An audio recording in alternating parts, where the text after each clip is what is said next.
Hi friends, আবার চলে একটা ভিডিও নিয়ে তোমাদের সাথে শেয়ার করতে। কেএফসি যেরকম বানায় চিকেন, আজকে আমার মেয়ের আবদার যে আমি খাবো মা, যেরকমভাবে বানায় দোকানে ওরকমভাবে দাও চিকেন কেএফসি।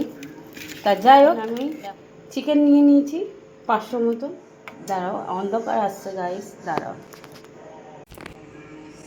তা এটার মধ্যে ভিনেগার, পাতিলেবু আর গোলমরিচের গুঁড়ো, নুন আর একটু সামান্য চিনি দিয়ে এটাকে এখন একটু ম্যারিনেট করে রাখলাম। এখানে দিয়ে দিলাম মশলা, মেখে নিচ্ছি।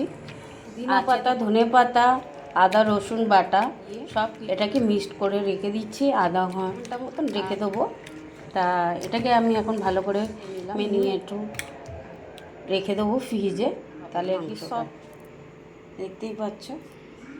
দেখো হয়ে গেছে সব। এখন বিস্কুটের গুঁড়া মাখাচ্ছি। এই যে মাখানো চলছে এখন।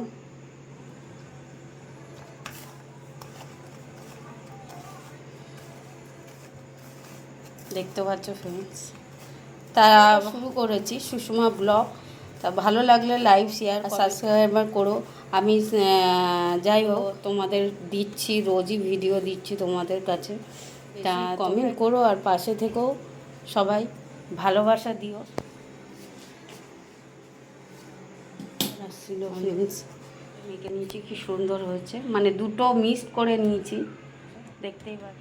তোমরা পারলে এরকম ঘরে বানিয়ে খেতে পারো। আমি একটা ডিম দিয়েছি, একটাই দিয়েছি, সেটা খোলাটাও পড়ে রয়েছে, তোমাদের সাথে সেটাও শেয়ার করলাম। জানো তো, নতুন নতুন খাবার খেতে ভালো লাগে, কিন্তু মেয়ের এই বায়না, তুমি ঘরে বানিয়ে দাও মা, আমি ঘরেভাবে বানিয়ে দাও, এই করে দাও, ওই করে দাও। তাও বাচ্চাদের তো আর সবসময় খাওয়ানো ভালো তো না, তাই ঘরে মাঝে সাঝে একটু বানিয়ে থাক, খাক ঘরে বসে। স্কুল দিয়ে এসে এই যে আর বার হতেও ভালো লাগে না, পড়াশোনা ওদেরও, যাই হোক বানিয়ে দিচ্ছি ওই জন্যে, দেখেছো। এবার এটাকে ভাজার সময় তোমাদেরকে দেখাবো গাই। তেল দিয়ে দিচ্ছি, তেলও গরম হয়ে গেছে, দেখতেই পাচ্ছি। এবারে এক এক করে ছাড়বো। এটা একটা গরম হয়ে গেছে, যাতে গ্যাসটা একদম লো করে দিলাম, কেন এটা আস্তে আস্তে তো হবে। তোমরা এইভাবে করো, খুব টেস্টি হবে। আর তোমাদেরকে কেমন হয়েছে, এই প্রথম আমি